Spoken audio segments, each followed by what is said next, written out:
All right. How does Spiegelman display some of McCloud's concepts throughout Maus? I wasn't expecting that question.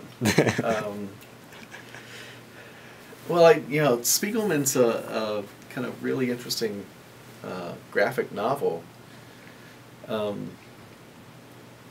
I think it does a really good job of illustrating a lot of the comments that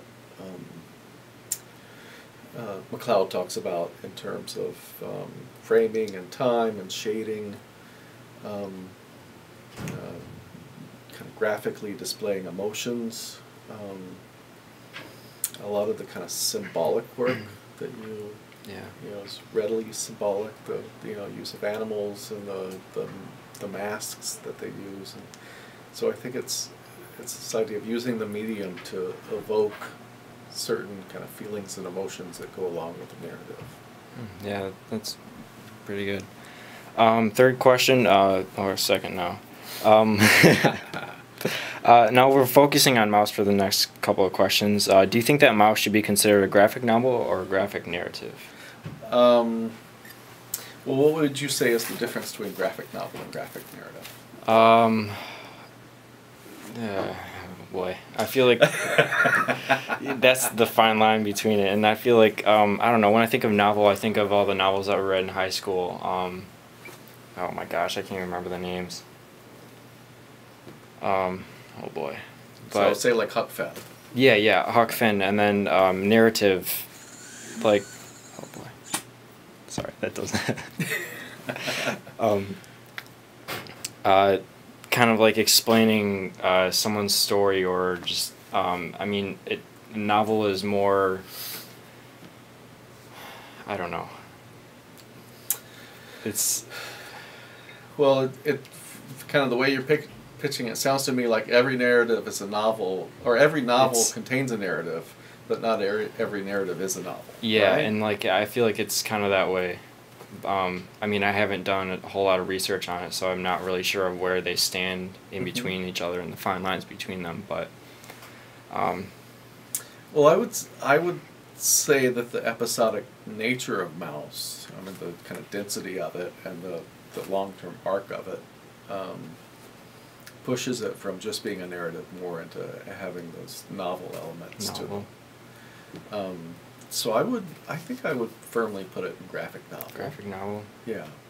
Okay. I would think of the distinction being that kind of length and depth that goes with it, that might distinguish, say, a short story from a novel, or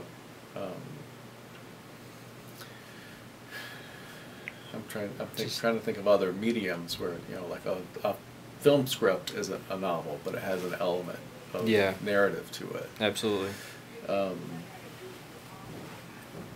But I would say I would put Maus in the graphic novel category.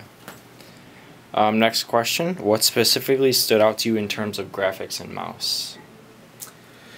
Like, is there any defining? I think the color scheme that he uses, the black and white, specifically black and white, the heavy shading that he uses, evokes kind of really somber tones that go with the theme of the novel, the graphic novel. Yeah. The theme of the narrative. And then the use of things like, the use of animals as a kind of symbolism. Yeah. The animal masks as a kind of symbolism within it as well. Yeah, that was interesting. Yeah. A little bit. And then the kind of multi-layered narrative, so the kind of narrative within narrative that goes on within it, I thought was pretty cool. Yeah, absolutely. And why do you think Spiegelman included the parts about interviewing his father rather than just opposed of explaining his story throughout without including him? Well, kind of taking that step back to interviewing his father rather than just presenting what is, the account of his father. It's a reminder that you're reading a story, so it creates that kind of like a dream within a dream kind of feeling. Yeah. So yes, it creates a certain tension to it that raises questions about the nature of narrative in general. Yeah. And so you end up with things like the unreliable narrator and the fallibility of memory. So it raises all of these other questions beyond the story itself. So in some way it raises questions about the story, which I think is what Spiegelman was trying to do. No, I think it did a good job.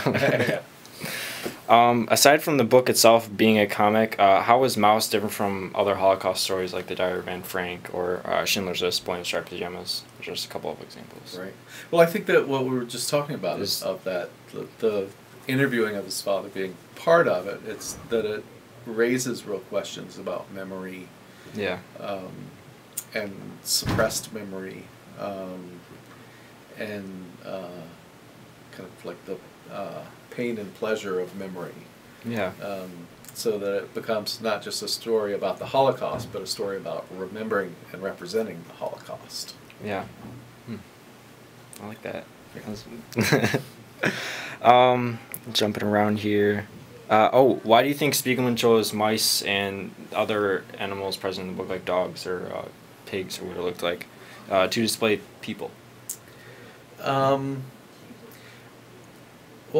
I think that his choice of animals, evokes different characteristics, for one thing, that he's ascribing to those groups of people, as well as it being a little bit of a play on Nazi propaganda films that portrayed Jews as rats and rat-like. So it's a little bit of a play and a critique of those kinds of Nazi propaganda films, to where the animals that he uses represent certain characteristics that he's trying to convey. Yeah. Where the mice have a certain kind of meekness to them, whereas the dogs and the pigs have a certain level of kind of greed and aggression to them. The dog's certainly a level of aggression. Yeah. So he's making parallels between those animal characteristics and the groups of people that he's representing. I actually thought it was really interesting when later in the story when the Americans came to, finally, almost when it seemed like it ended, but it kept going on because they threw them in the barns or whatever. Right. But when you see the Americans come in and they're definitively dogs, the first panel I saw was a dog, and for me a dog is like a man's sidekick. So I felt like it was like a breath of hope for the story too. So. Right. And I think that's one of the interesting things he does with the animals, where in the Nazi propaganda films they're like very strictly defined. Yeah. But here the animals have kind of multiple characteristics that he's playing on. Yeah, absolutely. Next question. Okay, we're gonna understanding comics is the next kind of series of questions. Okay. Could you name as many ways in which McCloud generally demonstrates ethos throughout understanding comics, and this can be as general or specific as you can think of?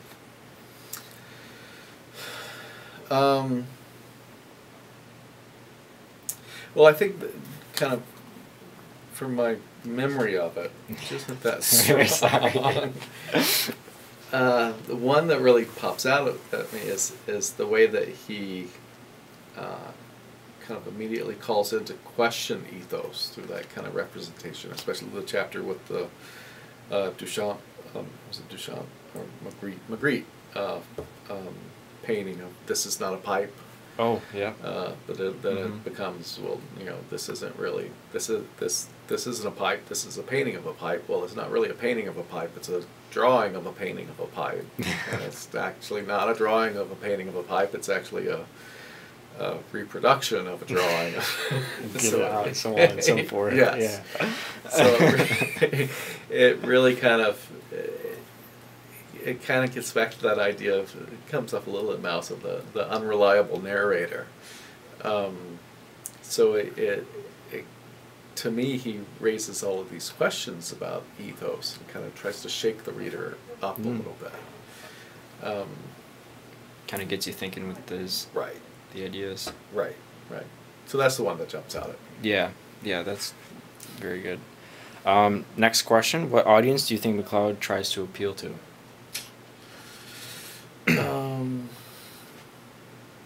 Good question. I was wondering this one myself. I was like, Now well, in part, I think to a certain degree, he's appealing to people who are, in some ways, fans of comics, but who also might dismiss them as being trivial, and trying to get them to see them as more serious than they already do. I don't think he's appealing to people who automatically write off comics and say, "Oh, this is just garbage," because I don't think he'd get anywhere with them. Yeah. To some degree, he may be appealing to people who already take comics a little seriously, but just don't have the language or framework in order to be able to talk about them in intelligent ways. So it's like appealing to people who already have an interest, but then giving them a much deeper understanding of them. Making complex things simpler so they can take the next step. Right. Or making simple things complex. Oh, yeah. I like that one better. Right. Do you think McCloud's concepts in general, like all of them, I mean, I don't know how much you remember, but apply to all types of comics? So like the typical comics you see in like Superman and Spider-Man and all those. Or you could apply it to Mouse too. Yeah, I think it does, but more than just the kind of like the old Superman comics or Marvel comics or DC comics. The serial comics, I think, is even more applicable to graphic novels. What do you mean by serial comics? Serial comics like the old, the thin comic, the Batman and G.I. Joe comics that came out in the 50s, as opposed to the longer graphic novels, things like Mouse and the Walking Dead series, Sandman series, Neil Gaiman, Crumb.